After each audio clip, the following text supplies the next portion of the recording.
Episodes are Bungie's filler content they pushed out while they panicked figuring out what they're supposed to do now that the final shape is done. And so they promised new experiences and trying new things that we've never seen before. Well, they didn't really do that. Instead, they regurgitated content and created a filler arc so bad it'll be forgotten mere moments after the new expansion drops. So let's get into the dumpster fire, starting with episode Echoes.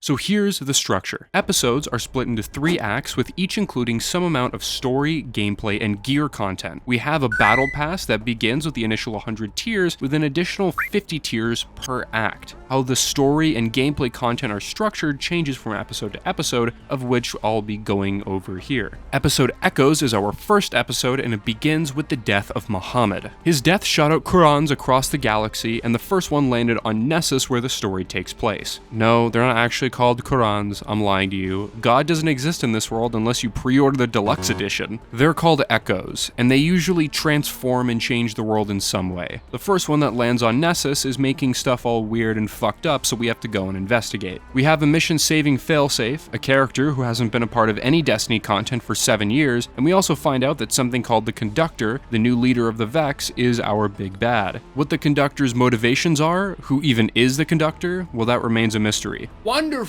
There's this other side thing with Saint 14 where the Conductor manipulates him and tells him that he's not the original copy, he's just a copy of a copy, which I'm surprised he's having a crisis about now. He's been back for 4 years and you're telling me that now he's starting to think about this? I mean, hell, he's an Exo whose name has a 14 on it, representative of every time his memory has been wiped. This seems like something he would have worked out a long time ago. I guess he could have just buried those thoughts, but that's not really explored at all. It's just not very well developed or built up at all. I would have preferred if this was something we saw glimpses of over time. It slowly eats away at him more and more until it reaches a boiling point, but this just isn't done at all. It felt like something ripped straight from Persona 4. The big bad tells him that something he doesn't want to hear and he needs to face himself in order to be his true self. The only way to top this off is if we fought a giant Saint 14. So it's pretty gay, but it's not as gay as it could have been. We'll get into the gays later. Besides that, we have nothing really new in regards to story. It's pretty light on it, which I'm fine with since we just killed Megamind not a week prior. So how's the gameplay department? It's fine. So Nessus is transformed, but only when playing the episode Echoes activities. No, really, go to Nessus and look at the exact same places some of these activities take place in.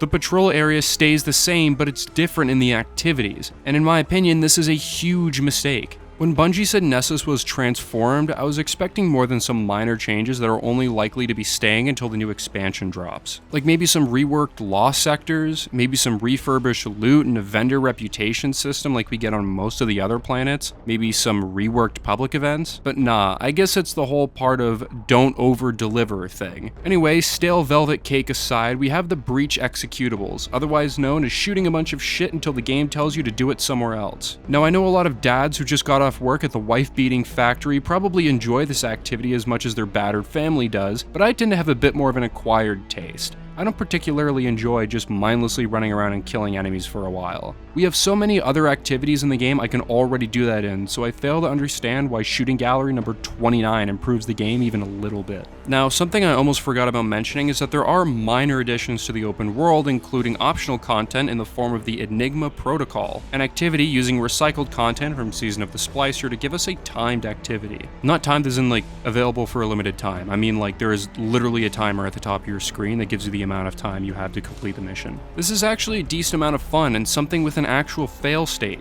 Like I appreciate that, and although I don't really play it as much as I played Breach executables, it's not only unimportant to the story, but it's also very easy to miss unless you've heard about it or decided to delve into Nessus. Which is pretty disappointing because this mode is a lot of fun and I feel like more people should be playing it. Because this is Destiny, we also have gear, and the gear here is honestly not that bad. The hand cannon is a 180, but it feels good to shoot, and if you have a problem with that, you can wake up to my balls slapping against your chin at a circadian rhythm you're just not ready for. How about that? The grenade launcher is unique as it's the first area of denial grenade launcher in the game. You shoot a series of volleys on the ground and a pool appears that continuously damages enemies for a short duration. This is the most interesting gun we have here though. We have a Winchester scout rifle that reminds me of a Ferrari for some reason, an auto rifle that can't help cover my screen with the stupid scope that thinks it's a cock, and a sword and grenade launcher combo that I don't really care for at all. The armor actually looks kinda cool. The hunters have by far the best armor with this almost techno ninja look, but the huge standout here is the battle pass armor. Now that's an armor set. I want to preface this by saying I actually like the Root of Nightmares armor. Eat shit if you don't like it. I'm right, you know I'm right, and my brass balls hurt a lot more than your dad's abuse, so watch yourself, buddy.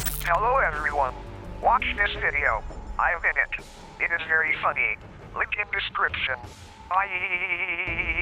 But unfortunately, I do have to agree with you that the Root of Nightmares armor is inferior to the Battle Pass armor, and if it replaced it, I wouldn't complain. Sorry about the welts on your face, it'll buffer out. We also get the exotic Battle Pass weapon, Red Death Reformed. It's the pulse rifle from Destiny 1 that upon killing an opponent will heal you as well as other players around you and increase reload speed. It's a part of Bungie's push for weapons to play more of a support role within the game. While the healing isn't insane, it allows players to go into a light support role that sacrifices an exotic weapon slot and some overall damage while still being able to heal teammates and still deal some amount of damage. What more can I say? It's a fun weapon and I enjoy using it. Overall, Act 1 was okay. It has a bad story, one bad activity, and one good one that unfortunately is optional and one I almost completely missed and forgot, and some pretty good gear.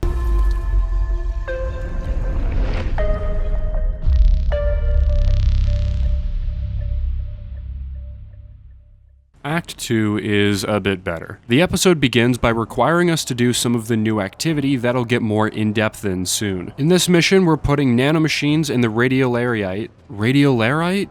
I don't fucking know. To follow it and find where it's going, hopefully to find the conductor. After doing some more of the new activity, Battlegrounds, we find that we end up running into a dead end, so we have to do research. So much fucking research. It is endless. Guardian, research the Vex, research Nessus, research the alien fruit. We need to learn more about the conductor, so research that fucking plant. We need more of that research. So after all that, this is where the cutscene that I showed earlier talking about Saint 14 is shown. Saint has his Persona 4 moment, takes his memories, and just as quickly as this whole subplot is brought up, it's resolved. Saint's memories lead us to this pool deep within Nessus where we finally get to meet the conductor. And who would have known? It's Maya Sundaresh. Who the fuck is Maya Sundaresh? Wait, you don't know who Maya Sundaresh is? What do you mean? You sat there and listened to the endless radio transmissions, right? Come on.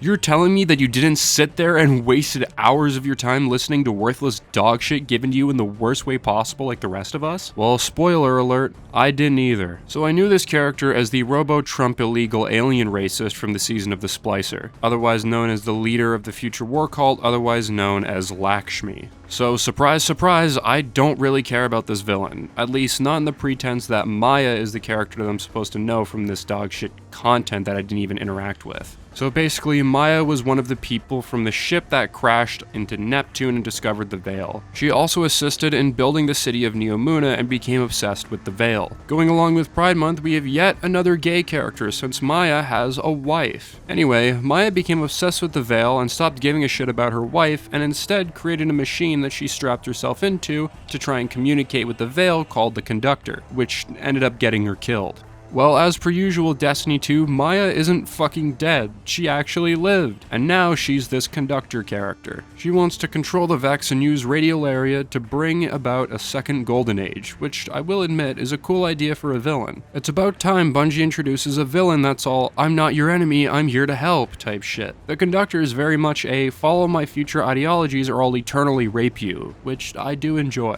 But this is also the end of Act 2's story. Wait, what? Yeah, when you look at a 3-act structure for how narratives are supposed to go, and then you look at the story of episode Echoes, we should be either at the end of Act 1 or at the very longest at the beginning of Act 2, not at the end of Act 2. So now the 3rd act has to support the weight of 2 acts at the fucking end, which is great, but we'll get there when we get to it. The new activity is Battlegrounds, which, sure, there are more Battlegrounds. A true evolution of the Destiny seasonal calendar. Sure, the battlegrounds are nothing new, but they're admittedly very fun. The enemy density is high, we get to pick up this alien fruit, and small mechanics we do to break up the constant shooting you'll be doing. Too bad half the time my teammates are fucking retarded. We have 3 battlegrounds, each that progresses further into the depths of Nessus, and this is where we see an actual change in environment that I wish was in the open world. Despite Nessus being an area we've seen since vanilla, it's a refresh that actually looks pretty damn good and a great change of scenery from what we've been getting recently. Nessus was visually one of my favorite areas from the vanilla game, and this refresh really does boost it for me. So good job, Bungie. Here's a little plastic trophy I got from Dollarama.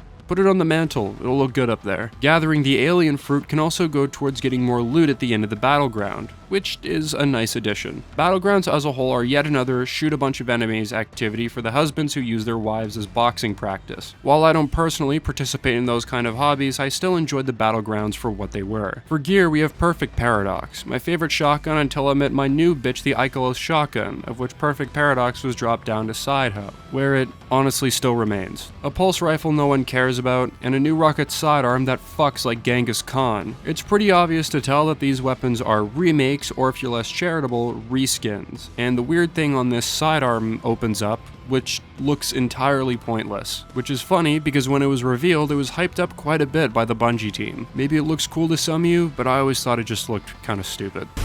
It's not too late to accept. So now we have Act 3. As discussed previously, Bungie has to make up 2 acts in the final act of this story. So how does Bungie deliver? Not very well. So Maya is looking for the perfect version of her wife who will put up with her shit. So by using CIA torture methods, she brings the lesbian abuse statistics up and asks a series of questions to her wife who's in an exo body. If she doesn't like the answer, she shuts her down and resets her. Basically, Maya doesn't want to make a new golden age for the sake of humanity. She wants to make a new golden age for herself. What a selfish little bitch. So we have to do the exact same exotic mission over and over in order to continue the story. You see, Bungie has this thing with Destiny that I like to call the Seasonal Destiny Syndrome, or SDS for short. Stuff like repeating the same mission over and over, or going from dialogue to activity to side mission to dialogue to radio message to dialogue. It's fucking awful. It's something that Bungie has somewhat solved with the later episodes like Heresy, but man, it is such a problem, and I really hope it doesn't continue to be one, because it is the least interesting way of telling a story. No one wants to do the same content over and over, walk over to someone and have them talk at you. That's not interesting. That's not how you deliver a story. But anyway, after doing the same exotic mission several fucking times, we find out that Maya ran out of versions and can't find the perfect version of her wife. So her entire plan is crumbling and falling apart because of her. We didn't have to do anything. So now that she's vulnerable due to her own fuck up, we get to jump in and take her down. So we approach her, we all get force held down, but somehow Saint 14 breaks free. How he does, I don't really understand, and as far as I know, it doesn't really make any sense. But he throws his shield at her, Ikora uses a Nova Bomb, and Maya sinks into the Vex Cum. And that's the story. Overall, Echoes had a pretty awful story, presentation, and structure. The ideas are interesting. I kinda like how the villain isn't just some asshole that wants to blow up the world. The Witness was just another shade of I'm gonna blow up the entire world, but doing it a little bit differently than everyone else. Maya, on the other hand, is an actual I will fix everything villain trope. I kinda wish we had a full campaign to be convinced by this character. Maybe even seeing some of Nessus being transformed into this horror scene is an example of Maya's perfect world. Or even maybe the opposite. Maybe instead the world is actually really, really nice on the surface. Kinda go for that whole idea where things are really nice on the surface, and from a distance everything looks really good, but once you start to dig deeper, you realize how fucked up and terrible this version of her world actually is. Maybe even have some of the characters refuse to see how bad it really is and kind of accept Maya's position on everything. Kinda similar to all the stuff that's done with Maruki in Persona 5 Royal, for the 3 people who have played the game and are watching this video. But overall, if you noticed, we didn't really do anything overall. Like, we didn't really stop Maya. The entire time we were mainly just trying to figure out what the fuck was going on and who Maya was. Once we finally figured out who Maya was, all we really did was, like, stop her at the very end. Like, she kind of fucked everything up on her own. We didn't really have any involvement in taking her down. Like, we didn't really do anything. While as far as I know this was supposed to be a setup for her character later on, I really hope we don't see Maya ever again. They tried it didn't work, and I don't really care much for her story beyond this. And honestly, I wish I could have enjoyed the story, but running from person to place to person to mission to robo fucknut just isn't the way I want to experience a story. I'd rather play some garbage gay-ass visual novel. So what about the gameplay? So we have an exotic mission, just like Season of the Seraph. We have to replay this mission over and over and over, because that's fun. I honestly feel like this exotic mission was built like a normal mission so that it could be played as a part of the campaign content. If it was an actual exotic mission, it would be more like the Season of the Chosen One, where the exotic mission is optional, difficult, and has a time limit, and can be repeated if you want better rolls on your exotic. Optional exotic quests and missions are the only way they should go. Making them mandatory campaign content only dilutes them and makes them as unfun as possible. Overall, the mission was boring, the puzzles were boring, the final boss was boring, and the only thing I really liked was some of the visuals. The weapons included in this final act are a machine gun and a trace rifle. The trace rifle is pointless, and the machine gun has fire as fuck perks, but the rate of fire is too high to really benefit from any of them. The new exotic weapon from the exotic mission, Choir of One, is the first special ammo auto rifle. It shoots 5 rounds in a spread pattern when firing from the hip and 1 shot from ADS. It does some pretty good damage and is a lot of fun to use. It's a really versatile weapon that kind of reminds me of the whole crafting gate thing, if anyone remembers that. I also just really enjoy this kind of experimenting with weapons, like a heavy weapon exotic glaive or a special ammo exotic hand cannon. I also really like the design of Choir of One. It gives me this almost polymer Glock type of look and texture to it, while also reminding me of the original Destiny 1 Vex Mythoclast. Overall, I really like this weapon, and I hope we get more cool shit like this in the future. Overall, Episode Echoes was pretty bad, and I found myself finding more things I disliked over things I liked. I wish I liked more than I did, but the story made me so incredibly disinterested and was presented so poorly that I lost my interest by the middle of the second act, and I didn't really finish it until just before the beginning of episode Heresy. The weapons have a selection of good and bad, with the rocket sidearm being meta as fuck and the grenade launcher being one I'll be keeping for a very long time, while we also have some weapons that I'm gonna forget about by the time the Edge of Fate comes out. And unfortunately, it's like half of them. The activities are largely boring, with the Enigma protocol being the highlight of the gameplay content, which put a bit of a bad taste in my mouth, especially since the first impression of the episodic content not really being a shakeup of the Destiny content model at all, and just more Destiny, which isn't really what we wanted. There are small hints of cool stuff like getting alien fruit and using it towards getting more loot, but I also feel like it could have been going towards like a sample concept similar to Helldivers 2. Maybe we get some optional upgrades or like kill streaks that we could use in the middle of missions. Maybe by using a certain amount of samples we could summon stuff like turrets or have a little walker follow us around and shoot enemies. Something that could make the gameplay even the least bit interesting. If I had to rate Episode Echoes out of 10, I'd probably give it a 4. Bad story with some good ideas, bad activities besides one really good one, and another being Battlegrounds that's unoriginal but still fun, a mixed bag of gear, good exotics, and a lack of innovation is what led me to my conclusion. Next up is Episode Revenant, and if my last video is anything to go off of, I'm not going to be very happy with this one.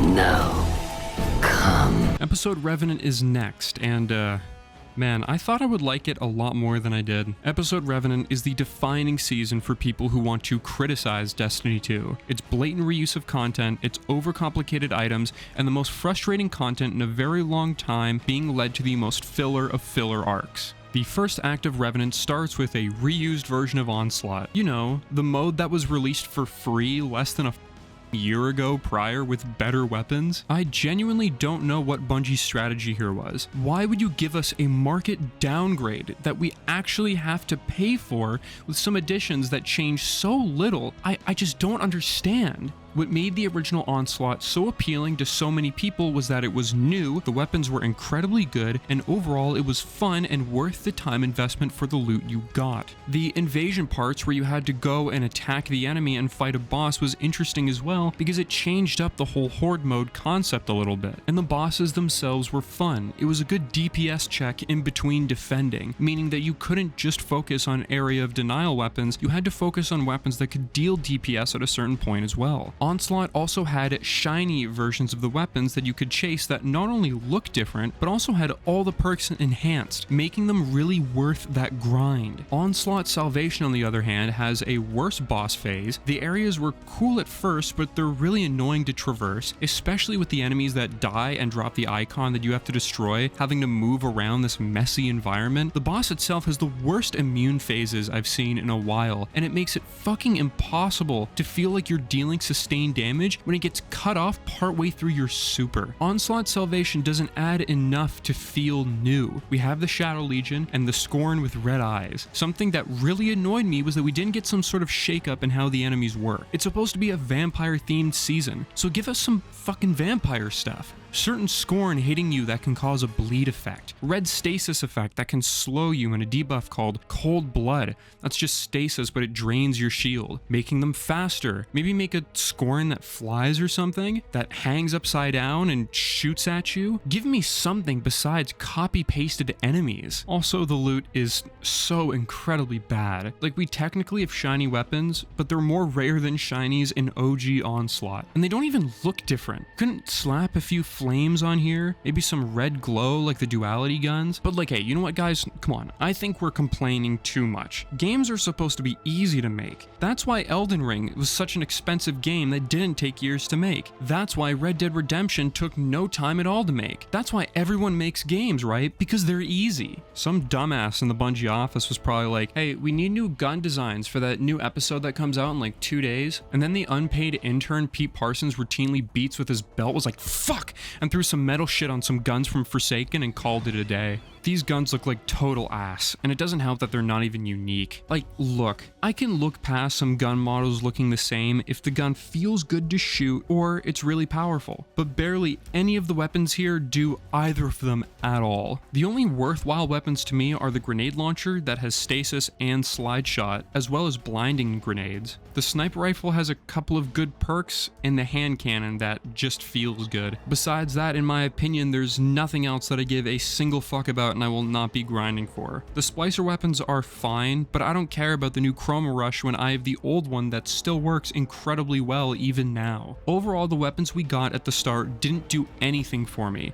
and it's a precedent that will be commonplace throughout the entire season. Again, besides that stasis grenade launcher, it is genuinely the best weapon in the entire season. Onslaught Salvation had the benefit of some new stuff that you could buy using scrap to defend the objective. That's pretty much it. Onslaught Salvation at first was something that I was kind of lukewarm to. I thought it was alright, but now I don't understand why we even have this shit anymore. There was little to no benefit brought to the season with this mode. We also have the introduction of a ton of tonics. Basically just potion crafting, but it's shit. So we have volatile and enriching tonics. Volatile have gameplay changes and enriching have loot changes. Volatile tonics are less useful than a broken condom. While Devour is active, void weapons deal bonus damage. So just to get the thing to work, I have to use Devour. Why not make it so that void eliminations automatically apply Devour? This seems so incredibly pointless. The only one I could see myself using is the finisher ones, but they fail to make any sort of notable change, so I don't care about them. Enriching tonics, on the other hand, give you more gear, but they also kept fucking it up. Apparently, gear specific to Tomb of the Elders wasn't dropping with the tonic equipped. There's a point where even legendary tonics weren't giving guaranteed loot. Like, are you fucking kidding me? These things were later fixed, but it's still annoying mid-combat to have to go back into your inventory and equip the damn tonic. It must be even worse for console players. Listen, while I'm not a fan of console players, and I hope Bungie drops a lot of you, especially on Xbox and PlayStation, I do feel kinda bad for you guys. Anyway, tonics would have benefited from, instead of a timer, being tied to the activity itself. So upon completion of the activity or encounter, the tonic is used up. Anyway, I don't like tonics. Let's move on. The story started decent, but it's the best it'll ever be. It revolves around the echo of Reese falling into the hands of Fickrel, the asshole who never dies. Although the Scorn are like alien zombies, the decision to go with vampires doesn't really make a whole lot of sense to me.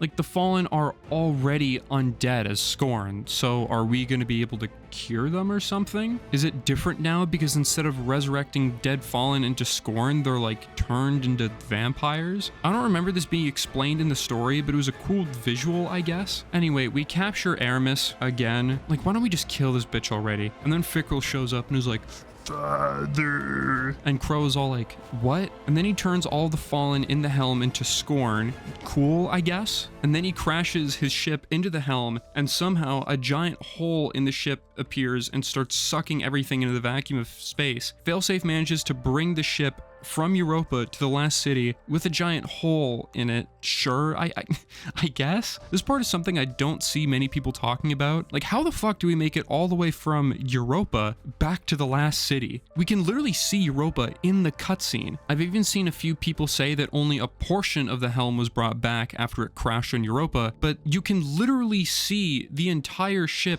on top of the tower. Like, I get this is probably a minor issue for a lot of people, but when you just leave issues like this, it's usually not the last time you're going to see issues. Like, for example, Crow doesn't have a helmet on. How the fuck did he not instantly die? If the vacuum of space is sucking everything out, and that's going to be a rule that Bungie is going to follow, why doesn't Crow die? This is something that Bungie commonly does. They'll follow only the rules they want to about space, but they completely disregard the rest of the rules that follow logic when it comes to space. And anyway, we have a new change of pace from the ship interior of the helm for the past 3 years to a favela. It's an interesting place that there isn't a ton to do in. It's nice to go through and at least look at what the last city is from the ground. It's something we barely ever get to see. I've always wondered what the little ants down here were doing. Anyway, Fickrel is turning all of the Fallen into Scorn and wants to build a new undead army to outlast the Fallen. Mithrax wants us to kill Fickrel and save the last remaining Fallen from going extinct. This situation for them is somewhat dire, which I don't mind. Like, if we really wanted to, this doesn't really have to be our issue. But because some of our allies and our friends are Fallen, we have a vested interest in wanting to save them. It's a much smaller scale story that doesn't involve the end of the fucking world, because as much as Bungie wants to make us think that the Scorn are a threat, they just aren't. They don't have the coordination to conduct a massive attack akin to the Battle of Six Fronts, and they're honestly just cannon fodder. So focusing more on a story that's saving our alien friends seems like a pretty good idea. We're even given a new title to go by. I name you my slayer. Monster Hunter. The biggest issue I have with the story content is, unlike Echoes, all of the story stuff was released day one for each act. So running from person to place to person to activity to person is much more apparent of an issue here. During the first act, I did everything all at once and it just completely tired me out. So with every subsequent act, I kind of just went everything week by week, doing the activity again and doing a little bit of story stuff, but separating it by week so that I wasn't burning myself out. Also, for the nobody who remembers, during the Season of the Plunder, Mithrax used relics of Nezarec to create a tea to revive Osiris, but it also cursed Mithrax. If that sounded kind of retarded to you, that's because it is. And although this is never mentioned between now and Season of the Plunder, he is in fact cursed, and it definitely has huge consequences now, I guess. Yeah, so all of a sudden he has this curse and it caught up to him, and now he's big angy. The final piece of content that I'm having a hard time calling it that is field work. You basically go to a place, do a patrol tier objective, and that's it. Maybe listen to Mithrax crash out, but that's pretty much it. It's not that interesting. Now, before I finish off Act 1, there's also the exotic weapon. A stasis, primary ammo, breach loading grenade launcher. That's kind of alright. It leans into the support role with, after killing a certain amount of enemies, a bar will fill, allowing the player to shoot either special or heavy ammo depending on the amount the bar is filled. But the thing is, we're just at a point in the game where getting special and heavy ammo has never been easier, and when we already have exotic armor that helps spawn ammo to an even higher degree, I question to see how useful this weapon truly is. It doesn't synergize very well with stasis builds either, so it's kind of stuck in that difficult area of not being good enough as a support weapon, while also not being good enough as a stasis weapon. It kind of just makes it hard to use in any build long term or in any endgame activity. Hello everyone. Watch this video. I'm in it. It is very funny. Link in description. Bye.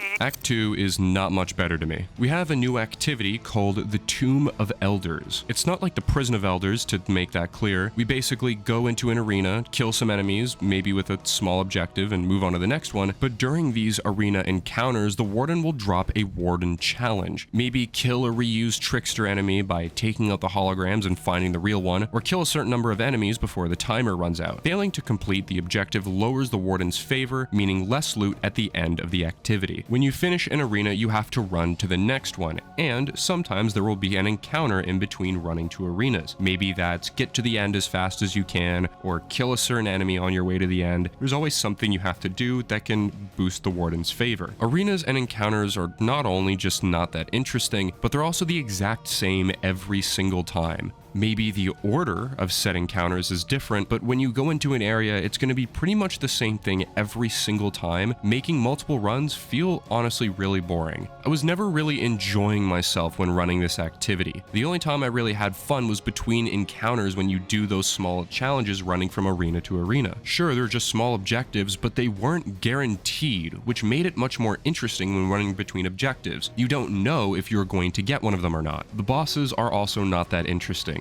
They're pretty much just strike bosses, and that's it, which I kind of expect a bit more from a seasonal activity. Maybe give them a few abilities or something like that, something to spice up the boss fights a bit, because besides that, they're not that interesting. I'm not exactly clamoring to do the same objectives over and over and over again, especially when my teammates are fucking retarded. I'm so curious into what these people's brains are like who can't figure out the most basic objective of picking up a bunch of fucking icons and banking them somewhere to start the boss fight. Like, how do you operate in society that you're this fucking stupid? So what about the loot? Well, it's still terrible. We got a new submachine gun, which feels terrible to use, and a shotgun, which is fine. The perks are awful for PvE, but just decent in PvP. The pulse rifle from Splicer is good, but it's from Splicer, so it's going to be good. It feels good, it sounds good, unlike all of the new weapons they added. Genuinely, without the Splicer weapons, the hand cannon, and the grenade launcher that they added, there wouldn't be anything worth getting in this entire episode. And again, the weapon models are reused from the Forsaken area with some rusted shit slapped on top. They're not fun to use, they're not good looking, and they aren't powerful. Complete filler garbage that I cannot be fucked to use beyond this video. For the story aspect, we have Fickrel heading to the Tomb of Elders to bring back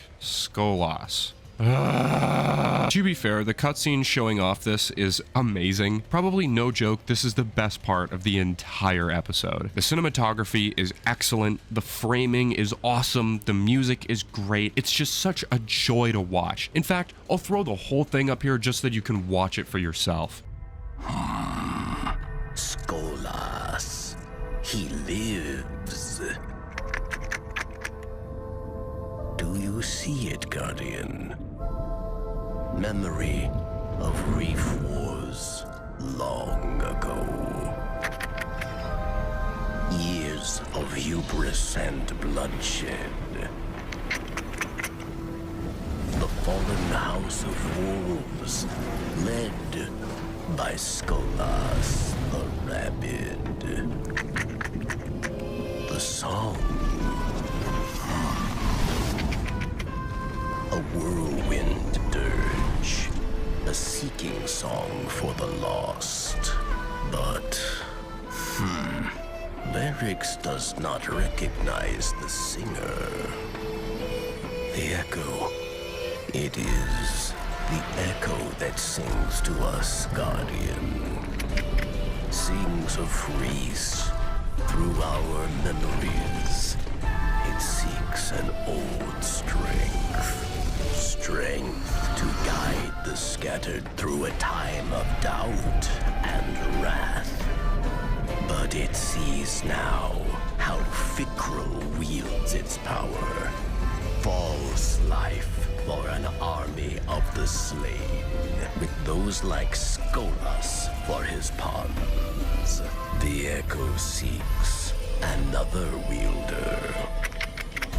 It demands one who is worthy. That was fucking awesome, right? Anyway, bringing back Skolas shouldn't be a huge surprise in an episode with nothing but reused assets and ideas, especially when the Prison of Elders is technically coming back. It's no surprise that Skolas made his return. Although, it kinda stings a little bit, because now it feels like defeating him during Prison of the Elders in Destiny 1 was basically for nothing. We just have to go and do it all over again. And I tried real fucking hard to beat Skolas. I got the ship and everything. But Skolas returning is far from the worst part. So for some context, during Season of the Seraph, Aramis literally pointed super weapons at the fucking Traveler and flipped a switch to destroy it. If it wasn't for Rasputin making the decision to end his fucking life, Aramis would have very well destroyed the Traveler, leaving us completely vulnerable to the Witness and his forces. So I ask one simple question. Why are we trusting this bitch? It makes zero sense to me and leaves me in a state of complete confusion regarding the moral lines of Ido and Crow. And you know what? I fucking hate it.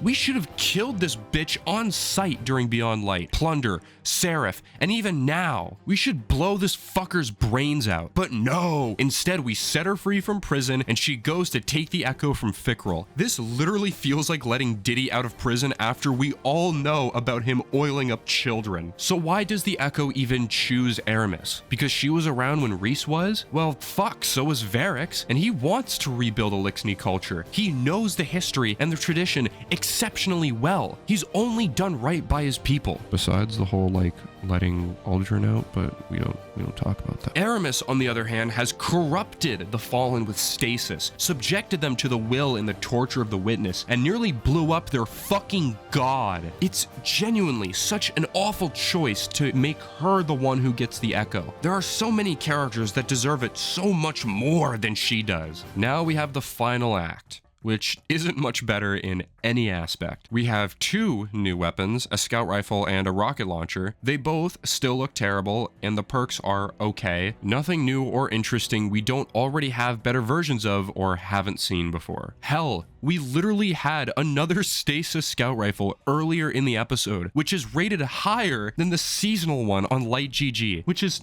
so fucking funny to me. Instead of another activity, we had yet another exotic mission, which isn't hard at all, nor engaging, nor that interesting. I swear, the only fun part is that there's a timer when you jump through the portal. That's it. Going into the portal world kind of looks like shit. It looks like unused assets or models that aren't textured. It doesn't make me think, ooh, wow, how trippy. It makes me think, okay, so you couldn't think of anything, so they just didn't add textures? That's most certainly a decision to make. There isn't even a timer for the entire exotic mission, only when you jump through this portal here.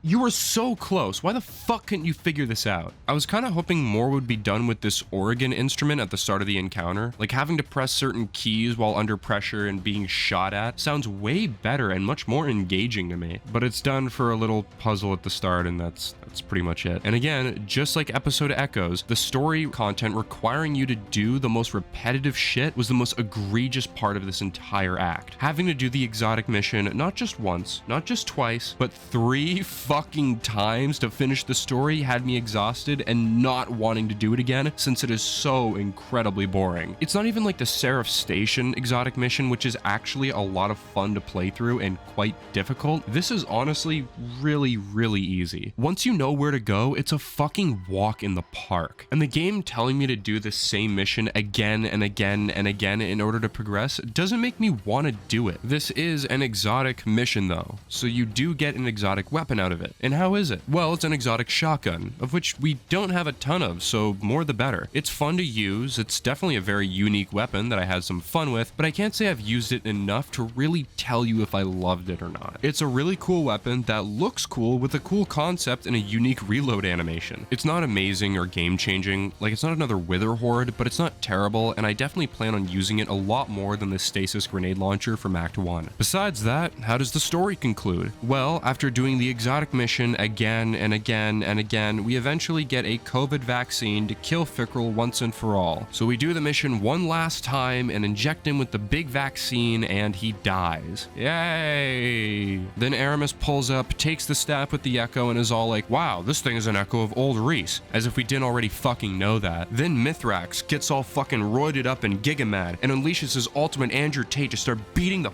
fuck fuck out of women. Nezarec starts coming out of him and shit, and we're like, oh my god, what's gonna happen? Well, then Aramis just shoots Mithrax with the Echo Staff, and Nezarec is gone. Again. The end. Can you tell how little I cared about the ending of this? Revenant was overall pretty terrible. The story was bad, the weapons are bad, the activities are bad, and there aren't really any redeeming qualities. There are some minor things here and there, like the cutscene, the exotic shotgun, the season pass armor, but it doesn't make up for repetitive missions, an awful story structure, and some interesting ideas that were executed poorly, and weapons so bland from all departments that I guarantee you will never see them again. Seasonal Destiny Syndrome was stronger than it's ever been with this part, especially since we got all of the weekly content all into one day, so it made it even more evident than it did with Echoes. There are also a few people that are also probably going to ask, well, what about Vesper's host? Well, first of all, it's not part of the episode's content, so it doesn't count. I also didn't buy the dungeon pass, so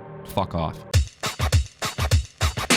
Okay guys, our players hate both of our episodes. They're leaving at a rapid pace and everyone hates us because of the awful decisions we've made. How do we get these players back? Well, we've dug every concept we've done out of their graves. What else can we do? What about Keitel turns evil? No one cares about the Cabal anymore. Alright, well, how about the Hive? Yes, play it safe. I like that. Bring back Oryx again. Well, why is he? But we already did that by bringing King's Fall back and putting him in Ghost of the Deep. I don't care! Bring back Oryx, the fans will love it. They love it when we regurgitate the same ideas so that they can point at the screen and shout, I know what that is! So to absolutely no one's surprise, episode Heresy is really, really good. It's actually quite surprising just how good this episode is from almost every single aspect. I'm aware that Bungie is usually known for their good final seasons, as for the most part they tend to be quite good, but by better it usually means trying something new, or the activity is better, or the weapons are really good, or there's more content. But when Bungie brought up the idea of episodes and described them, this is what I thought the standard was going to be. It turns out that this is really the exception. The season begins with this short mission getting onto the Dreadnought. I wasn't really expecting much here, maybe showing off the villain, some kind of giant threat that's going to put us all at risk, but I was thoroughly surprised when Eris fucking died. Kinda. This scene was sold incredibly well thanks to Todd Habercolm? I think I got it. Anyway, this scene is sold exceptionally well thanks to Todd absolutely killing it as the Drifter. You can really hear the hate and the sorrow in his voice. It's taken her deeper in the Dreadnought. Hold on, Moondust. We can't leave her. We need to get Eris out of here. We need... Help! Please, anyone!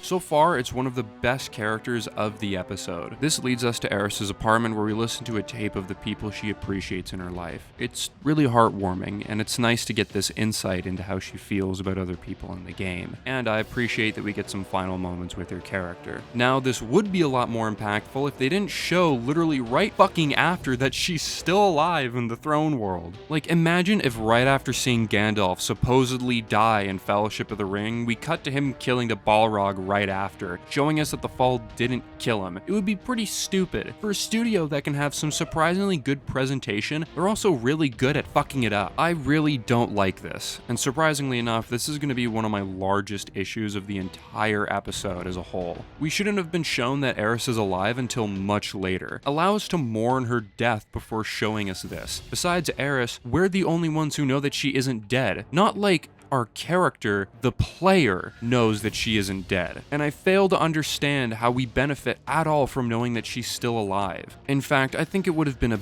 benefit based on the amount of discourse that would likely come from the community speculating about her death, the amount of videos that would come out of wondering, did she actually die, or did she go into her throne world? I know it seems like a minor gripe to a lot of people, but this is a fairly large factor when discussing these stories and how they're presented, which will become an issue later. After this, we begin the first seasonal activity, the Nether. No, not the one from Minecraft, you fucking child. No, it's not funny after the 50th time you made that joke, and the movie was total shit. Now, I thought the coil from Season of the Wish was just fine. It wasn't some amazing work of roguelike mechanics or anything. I saw what it could be, but it didn't go much further than that. And besides me liking only a couple of the weapons here, I didn't really see much of a purpose in grinding them. The Nether, on the other hand, is great. To start with the basics, you have this area with 3 main objectives, ranging from shooting some orange shit to killing a boss. In said area, there are materials, chests, and collectibles to be found in the meantime, and there are also a set number of respawns and non-regenerating health. Already, this adds more stakes than infinite respawns ever could. In order to gain more health, you need to find healing orbs, use abilities, or have teammates heal you. Now, there is a final option, using boons. Boons are upgrades that you acquire by completing objectives in the Nether. They range from passives, like gaining a burst of health when you use your class ability, to more offensive options like sliding, creating stasis crystals. We're not exactly at Destiny Rising levels of insane by allowing us to use only abilities and no guns, but maybe someday. There are also major boons, which have a buff and a debuff attached to it. A lot of them don't really seem like a good trade-off to me. No, I don't want to move faster at the cost of a slower reload when I can get the amplified boon, which gives me a speed boost without the downside of a slower reload.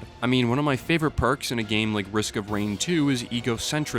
Now, I know that a lot of people may not like the item, but I do. It takes your items at random and converts them into bombs that are automatically lobbed at enemies. I always have a blast when I get it, and I find it to be a great time to mess around with. What I'd really like to see from Bungie is something like this. A perk that on its surface can be annoying and potentially ruin a run, but if used correctly can make your kit incredibly broken. Stuff like this is what makes my mind run wild. While I think this is possibly another step towards Bungie creating an actual roguelike mode, as disappointing as it is to say, because we say it ad nauseum, there's tons of potential here. But I think investing in a roguelike gameplay loop is going to be the future of Destiny. I just wish Bungie would invest more in it across the entire game, or make a completely new game that's just a hybrid MMO roguelike. Destiny 3! After all 3 objectives are completed, a boss spawns that isn't super unique. It's just a normal enemy, but it's big and it deals more damage. By far the most interesting boss is the Chimera from the Forsaken campaign, which is literally just pulled straight from the Forsaken campaign. The rest of the bosses are just a big guy with big health. But this is pretty much my biggest gameplay issue. Why can't we have some more unique bosses, with unique abilities or mechanics required to beat them, because simply damaging them just isn't fun or interesting as some sort of mechanic that forces us to think about our surroundings, positioning, and what we have to do to beat the boss. I mean, hell, even the enemies are different. And yeah, that's right, you heard me correct. The Taken enemies are actually different and have abilities and attributes to make their inclusion here unique and interesting. This completely took me by surprise too. I never expected Bungie to actually do it, but sure enough they did. Good job, guys, you did it! Some enemies, upon killing them, spawn blight bombs. Others spawn war beasts. And there are these Taken eyes that, as far as I know, are new. I like that we're getting new shit. This is what I asked for in both Echoes and Revenant. Even some small changes to change up the way that enemies so they aren't just the same way they've been for 10 years. I also don't think I've ever seen these eyes before, but holy shit, they're one of the scarier enemies in Destiny. We need to get back on track with the story. Oryx is back as the Echo of Navigation. He finds out that we killed him, and as a based follower of the sword logic is like, Oh dude, that's fucking sick. You should become the new Taken King. and then Xivu Arath is all like,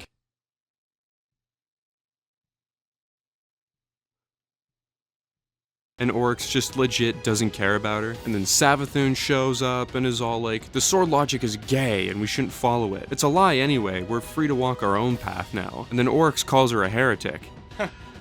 Hey guys, he said it. I like how this is almost a dissection of Destiny's lore. Bungie is looking into what they've wrote and is asking, okay, how can we apply things like the sword logic and the Tablets of Ruin to our current world and characters in a way that follows the lore instead of changing it? And personally, I'm a fan. Now to be very clear, I'm no lore scholar. There's definitely shit that I'm gonna miss, but from my knowledge, this story overall is great and fits with the actual lore and the story of Destiny. What isn't great is how randomly text boxes will appear from characters like Drifter and Sloan, just like while you're in orbit or doing other things. Particularly Sloan not having a voice. It just becomes a text box at the bottom of your screen. It's really weird, it throws me off, and it just never made any sense to me when I saw it. Like, what's the context of this? Why is this here? Why are we seeing this in orbit with nothing else going on? It's strange to me. Now, you may have noticed that I mentioned that Sloan doesn't have a voice, and how when I had Xivu Arath talk, it was in complete silence. This is due to the voice actor strike, and although I understand why it's happening, I understand why some of this stuff couldn't have been put in the game, it still decreases my overall quality of the content, regardless if the issue is in Bungie's control or not. How much more impactful would it be if we could verbally hear Xivu question and be bewildered by what the fuck Oryx is proposing? It would make what was already a really interesting scene a whole lot better, but unfortunately we don't have that, and while the writing is good, the presentation, as mentioned at the start, leaves much to be desired. After all this, Savathun meets with us and tells us to fuck off and leave her family matters alone. Now normally I would agree to this because I'm a cool guy like that, but the game tells me otherwise, so we have to continue with the story. The armor this season is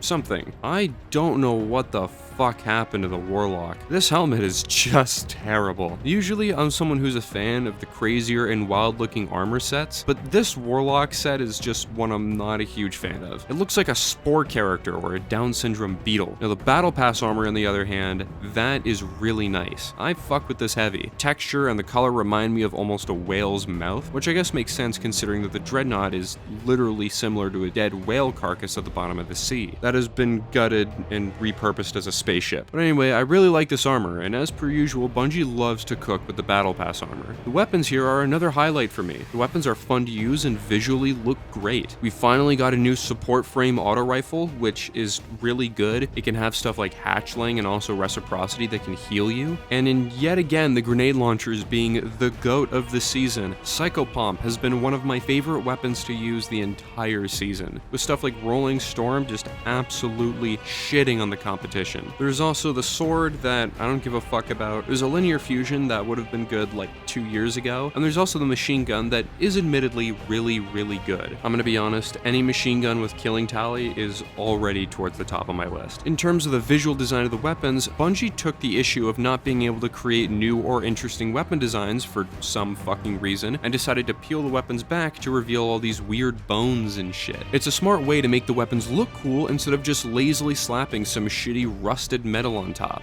And while the quote-unquote shiny versions of weapons in Revenant was literally just a masterworked version of the weapon, in Heresy on the other hand, we have Adept weapons which have the Adept look to them, although I will say this gold and green that Bungie has been going with for Adept weapons just isn't it. I don't believe there's a single person on this planet who actually likes this color scheme. And for the no one who does, I hear the gas chambers are a really nice vacation spot. They're open 24/7, you might like it there. The older Adept design for some of the Trials of Osiris weapons is great, and I don't know why the fuck this version wasn't made for all weapons. I'm not a fan of the Adept look, but it doesn't seem like it's going to be changing, and it's here to stay. Act 2 is also pretty damn good. Not as strong as Act 1, but still pretty good. We have a new activity in the form of the Court of Blades. This is basically just shoot a bunch of shit, but we have actual mechanics and modifiers here that will change how you interact with the mode. It's for the more sophisticated wife beaters at the wife beating factory. Maybe the managers. Basically the entire mode is you go into a room, you kill a boss, and you get out. But there are side objectives that will increase your score, like standing on a plate with a symbol above it that matches with the symbol in the center of the arena to do damage to the boss, or just simply killing a certain amount of enemies within the time limit. And instead of these side objectives being put into something way more important like the amount of gear that you get at the end of the fucking thing, completing side objectives is instead put towards points that you can spend on getting upgrades to your character during the activity. And these perks are insanely powerful. This can range from getting ammo when killing enemies with grenades, melee, or class abilities, all the way up to killing enemies with melee abilities grants unlimited grenades for a short duration. Some straight exotic armor type shit. So there are some insanely powerful perks here as long as you're willing to save your points or spend them correctly. They can genuinely change how a run will feel as well. I found myself enjoying this activity a lot more than I thought I would. Sure, I don't enjoy it nearly as much as the Nether, but I still had a really good time with it. The weapons here are actually fairly fun as well. The sidearm has some strong-ass perks. The fusion rifle makes my brain feel good. The glaive is a glaive, so I like it. The SMG sounds great, and the bow is a bow, which maybe I'm not the biggest fan of this one, but it still also feels really good. So now with the story, Oryx is convinced that we need to be the new Taken King. So he creates this horde of blades for us to prove our worth, while Xivu Arath, on the other hand, is sending in her army in an attempt to kill us to prove to Oryx that the Hive have more of a right to the throne than we do, and we all know how that shit goes. And now with the side plot, as if we already didn't know it, Eris is in fact alive. Basically, she needs to extend the story a bit by having us find shards of Oryx's sword to cut into the Ascendant Plane. So just as like a sidebar thing, something I don't really know and I don't want to look up, just tell me in the comments, is that are the Hive Ascendant Planes different from the ones that Queen Mara and Riven use? Because they looked very distinctly different, and I don't know if there's something with the lore or something like that. I don't really know, but either way, we continue with the quest and do it like mindless drones. After doing some small objectives, we do a mission that was actually a decent amount of fun. I enjoyed my time with it. We find out in a little side part of the story that there is another presence using the Taken for their own deeds. That isn't Oryx. So even after Oryx and the Witness, we have an explanation for why the Taken are still around, I guess. In reality, Bungie has created a game that desperately wants to change but can't at the same time. It's a topic for another time, but it holds the game back in a lot more ways than you think. Savathûn gives Oryx a little sit down and explains to him that the sword logic is a complete lie and he has a little bitch fit. Eventually though, Oryx comes to question everything. Oryx, the Witness is dead. It lied to you. We saw the Syzygy, sister, and we dove to avert doom. I followed you to the... Let me cut to the truth. The God Wave wasn't the Traveler. We were chosen for light, and the Witness gave us chains. But I can break us out of this game. Deceit is your language. We've both been played since the beginning. Look, this is Imaru, my ghost. Light Pawn! Where is my cunning sister? She would never allow such heresy. And what do you call what you are now, if not heresy? Enough! Does my blade not cut? Its edge is truth. Do ties not sink my form? Are logic, gold, and violence? You're an inanimate object, dear brother. Your blade cuts nothing. I do not accept this. I will navigate through each manipulation from the beginning, and I will divine the truth alone. Which, if he finds the truth, could be our detriment since he'll most likely side with Savathûn. And if he believes the sword logic to be a lie, the chance of us getting the throne is next to none. So we really need to speed up the process of tying Oryx to Eris. Eris also wants to hold onto the Echo so that she can learn more about it and possibly grab more power in her continuous war against the Hive Pantheon. But if shit hits the fan, Oryx's sword will be used to destroy the Echo and, in turn, Oryx forever. Because killing him during the campaign and the raid and stopping his resurrection and the raid again clearly wasn't enough. This is successful, and we trap Oryx into the throne world, and well damn, Eris has a throne world. And it genuinely looks really cool, almost like this eerie kind of library type thing. I really fuck with it. I also just want to mention that I do not give a fuck about anyone else in Destiny now besides Eris and the Drifter and maybe a couple other characters. Ikora, gay. Zavala, boring. Crow, he's alright. Osiris, gay, and also pointless. Drifter just might be my favorite character in the entire Destiny series at this point. I really love what they've done with him throughout this series, and I really hope they continue to do really cool shit with him for years to come. Anyway, time to go back to literally the best cutscene to come out of all the episodes. Like, listen, I know the Revenant one is peak, but then this is a higher peak. This is better than peak. This is the GOAT. The cinematography here is amazing. The stills with the rotating camera goes hard as fuck. The scale of everything is amazing. The transitions with the sword slicing through the foreground, it's wonderful.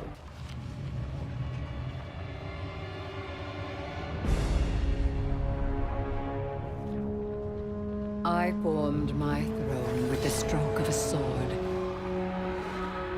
as the Hive Gods did long ago.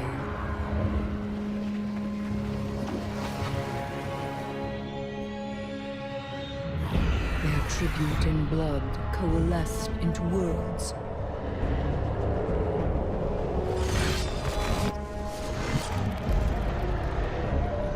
You have seen Oryx's throne, his dreadnought, his court, what he called the High Wall. Here, the memory of the Taken King recognizes his equal, his killer, his heir, you. But his sisters will come to claim him as brother and as instrument of power. Xivu Arath was sundered from her throne as she was sundered from her siblings. She would retake it all and return to their path of death and conquest.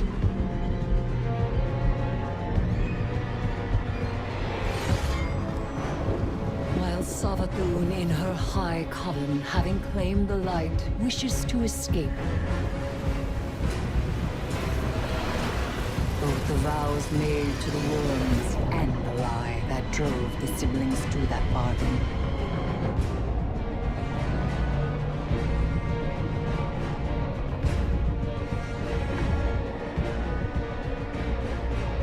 But their designs will be unmade. Their desires, their undoing.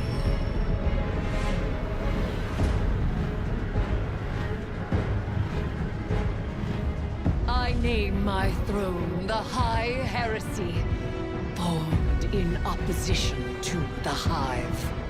Here I am Heresiarch. Here I am jailer.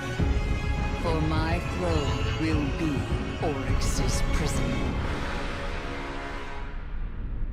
There's more than just the pretty visuals though. We also learn that Eris wants to jail Oryx and the Echo inside of her throne world, while Sloane, the cat lady, wants to destroy it altogether. Eris's bloodlust for revenge is getting larger and larger, and she's continuing to steal the power from several members of the Hive Pantheon. This almost seems like the peak. If Eris can get a hold of this power, hell, she might even figure out how to take. Imagine how fucking crazy that would be. And now finally we have Act 3. Here we have more story, a return of the Sunless Cell Strike, but no new weapons or exotic missions, thank fucking god.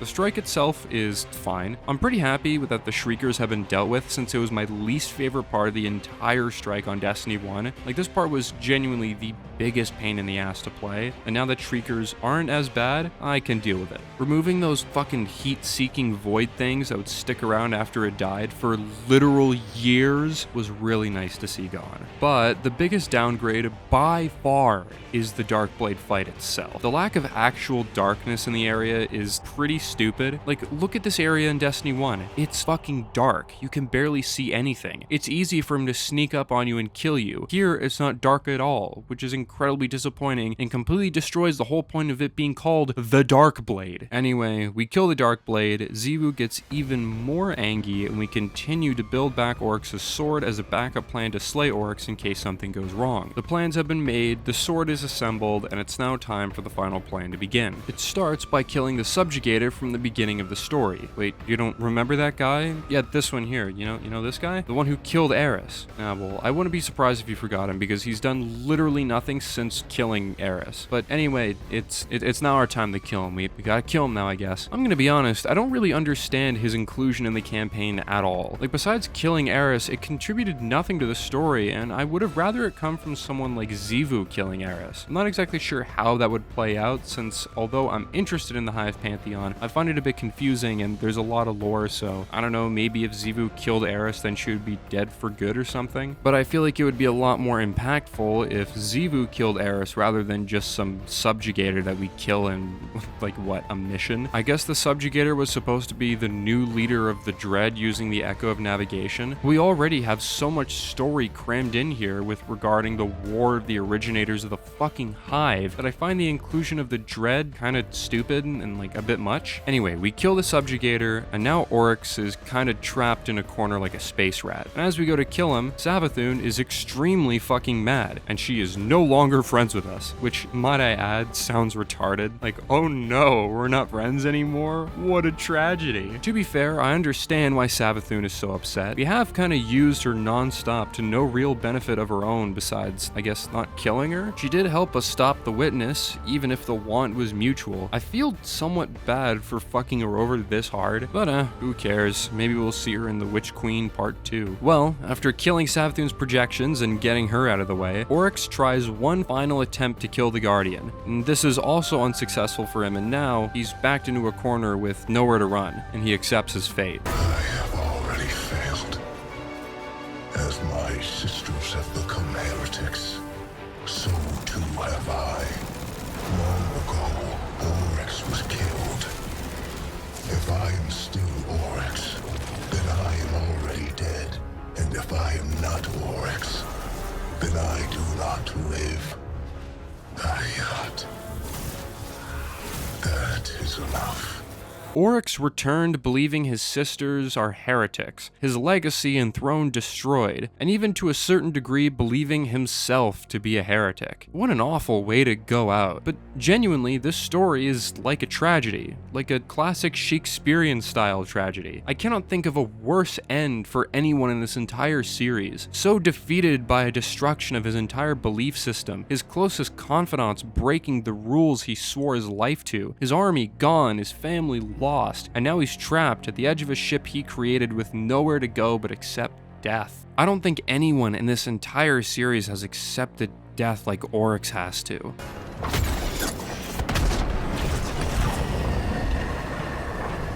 At least the stars will remember the shape I gave them. So as it stands, Oryx is now dead, for good this time. Xivu is angry as always, but now Savathun is a sworn enemy. All this episode did was continue to make the Dread directionless, the Hive angry, and that's about it. Although it kinda helped push forward the story for the Edge of Fate, which I'll discuss in the conclusion, not a lot is wrapped up. Heresy overall was really good. The ending left a lot open and answered less questions than I was hoping, but I really enjoyed the fight amongst the Hive. I enjoyed their conflict, and I wish we had an entire actual campaign about it. Before we conclude though, we need to talk about some of the side content because there was some of it that I didn't discuss. There's a secret exotic mission to get Barrow Dyad, which is a decent amount of fun. I enjoyed having to go around and do all these puzzles that aren't set in stone and require some amount of actual figuring out to do on your own. It was nice to not be treated like a wife-beating retard like a lot of the Destiny 2 fanbase. While there are of course manlets who will complain that this quest is too difficult or too complex, I enjoyed the challenge. It made me feel something. The exotic itself is quite good. It's a lot of fun to use and also very, very unique looking. It's literally just like a circle blade, which is cool. I like that we're getting more interesting designs in this game, and I hope we get more like this. We also had the chess ARG thing setting up the new expansion, The Edge of Fate, which was also really cool to watch people figure out. No, I didn't participate, and I have no idea how to figure out this kind of shit. I leave it to the coke-fueled psychopaths like Mr. Waffle and Daddy Astacross to figure it out for me. I respect the work that goes into this stuff, and I enjoy that the Destiny community was able to work together to solve this puzzle. It really felt like we were finally united again to solve something like the days of old. While I wish this payoff was greater, this is enough. This final cutscene here is also really, really cool. From as far as I can tell, this is the first time that Bungie has integrated pre-rendered cutscenes with in-game cutscenes, and they do it so well. Big props to Bungie and the animation team. They did a great job. Thank God the episodes are over, and I never have to talk about this shit again. Alright, so that's all the episodes thoroughly discussed. We had one okay episode, a war crime, and what I thought the standard was supposed to be. While this is literally the filler arc to make time for the new expansion to drop, I can't help but believe it could have been better. Not all filler content is bad. One of my favorite episodes in Avatar: The Last Airbender is literally a filler episode, but I would argue that Bungie failed to do what the episode set out to accomplish. Did they wrap up loose ends? Not really. Echoes brought back a character that everyone thought was dead with a plot line that none but the most dedicated cared about, and it ended by making her straight through sinking in Vex cum. Revenant did wrap up the Fallen, a people so fucked and war-torn that they have nowhere else to go but pick up the pieces of their own world. Vickrell, the walking plot device, is finally gone for good after dying due to blood clots from the vaccine, and Aramis, this stupid bitch, was sent to rebuild while big man Mithrax is crowned Kell of Kells, King of Kings. So that's nice, I guess, but we'll continue to get fallen enemies for years to come. The live service cycle never ends! Heresy brought back Oryx and killed him, made the Dread even more directionless, Savathun angry at us and no longer our friend, and Xivu Arath even more angry. Can someone knock this woman up? I feel like she has a lot of pent-up aggression that she could use letting go of. Cross? Listen, I know you're a Sabathic kind of guy and all, but you could settle for the sister, right? So not much was really wrapped up. In fact, it felt like it was more left open-ended for Bungie to toy with rather than actually ending certain plot points. And what about the gameplay? Episodes were supposed to be Bungie's time to experiment and try new things. Nope, not at all. Again, Heresy only really introduced something new and experimental with the Nether and the Court of Blades' focus on roguelike mechanics, while Echoes and Revenant just copied ideas from the past in a desperate attempt to fill content slots. This, at the end of the day, is just seasonal content though. Slop created to hold over new players and reassure Sony that there are still people playing their game. From what I know, it's going to be removed after the new expansion is added. So the reason to care past this point is very little. Investing in ideas and activities that will change the game and make players miss isn't something you want to do when it'll be gone like every season before it. Bungie put themselves in a difficult place, and while they did a really good job with Heresy, I can't say the same for the other two. At the end of the day, as much new as Bungie wanted to introduce, the episodes just felt flat. Their status as a filler arc will stay, at least to me. It will be missed for a short period of time, and quickly forgotten if the new content is good. I hope the Edge of Fate is good, and I hope they learned a lot from the episodes in terms of how to move forward with the series, because if you can't bring in new players, there won't be a game for much longer. Hey, don't touch that mouse. Before we finish, I thought I would add a little bit about Rite of the Nine. For those who are grateful enough not to know, Rite of the Nine is some content that was added to Destiny to fill the dry gap between the end of the episode and the new expansion. But instead of including a new game mode, some meta-defining weapons, the return to previously vaulted content, and an experience endgame players would love, Bungie made some slight changes to 3 existing dungeons with loot refreshes and encounter changes. No, I'm not kidding. There is nothing really new here. We have 3 pre-existing dungeons: Spire of the Watcher, Ghosts of the Deep, and Prophecy. This honestly feels kind of lazy to me. For years, I've wanted some of the older dungeons to get refreshes. Shattered Throne and Pit of Heresy still don't have their own dedicated loot tables. Grasp of Avarice still doesn't have origin traits on the weapons. But hey, no guys, you don't get it. We need the 3rd refresh of Prophecy loot. Imagine if we got new taken weapons for the Shattered Throne and red spiky weapons for the Pit of Heresy. Why wasn't love shown to these dungeons? Why do we get Ghosts of the Deep, a dungeon that people already don't like, when Duality is in desperate need of a refresh? Why was this limited to 3 dungeons? It just feels like less work than the last in-between content drop Into the Light. As mentioned before, Into the Light added meta-defining weapons, a whole new set of armor, a brand new game mode, and while sure it was using PvP maps, it's still a new mode of which we had never seen before. Awesome cosmetics worth grinding for, and Pantheon which was super well received by the wider Destiny community. Rite of the Nine added a mode that walks players through dungeons, which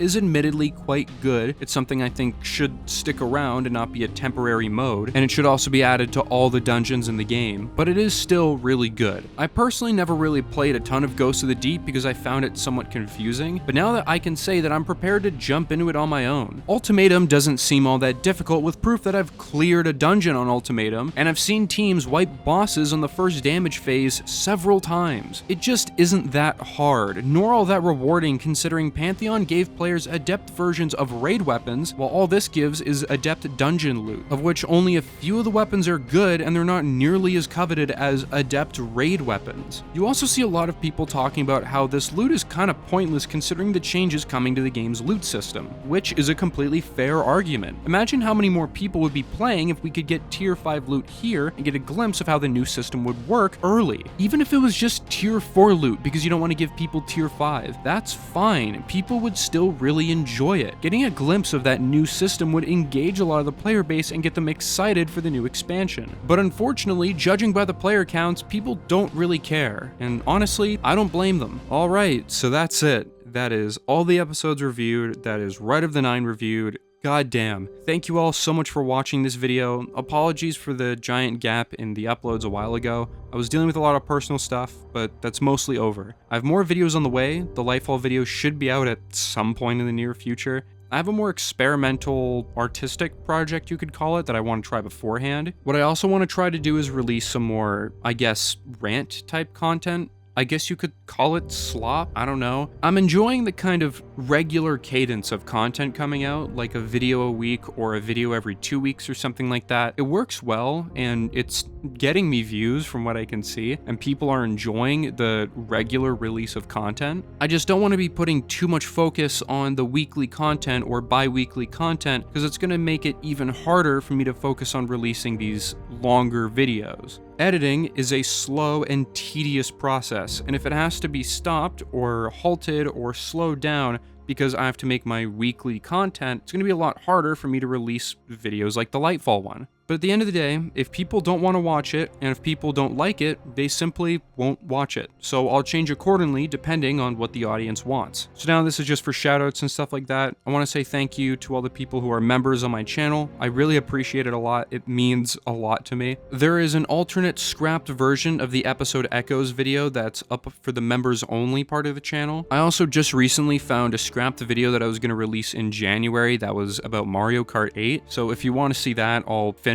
it and release it up there as well. Maybe even a bit of a retrospective on making the episodes, because there's a bit of interesting stuff that I learned from doing that as well. I want to get more active with the channel, make more videos, and make more members only videos as well. At the moment, it's really cheap, don't get me wrong, but I want to make it even more worth it than it's been. So if you want to start seeing stuff like that, I would recommend becoming a member. It helps me out a lot, you know, it helps the channel, and it also kind of allows me to stop thinking about or focusing as much on trying to get weekly videos out or trying to get like a ton of videos out when there's something to kind of fall back on, you know what I mean? And the more the members part of the channel grows, the more work and more content I'll be putting into it. Besides that, there's also my Twitter, of which I say really dumb shit on a constant basis. So if you want to see me say dumb shit, go ahead and follow me on Twitter. It's the top link in the description there. Go check it out. Also check out the Covenant YouTube channel. They post a single video. There's a single video up there. It's kind of funny. You want to hear me crash out. It's also up there. So go ahead and watch that. You know, it's like over 2 hours long. So if you want to see a bunch of guys shooting the shit, that's the kind of video for you. Like old style YouTube type stuff. It's there for you. The last thing I want to say is that I do occasionally stream here. I just streamed the other day on this channel. And the main way that you're going to be able to catch these streams, because they take place on this channel, is by hitting that bell notification. When you hit the bell, you get notified whenever I go live. So if you want to see when I go live, you want to hear me shoot the shit, you want to hear more of my unscripted thoughts on things, you can do that, you can find it there. And you know what? That's everything. Thank you all so much for sticking with me past the gap in uploads. It's really, it is like genuinely really appreciated. It means a lot to me to know that there are people who are watching the content and enjoying it. It honestly means more than you know. Anyway, that's all for me. Have a great day, everyone, and I'll catch you all later. Bye.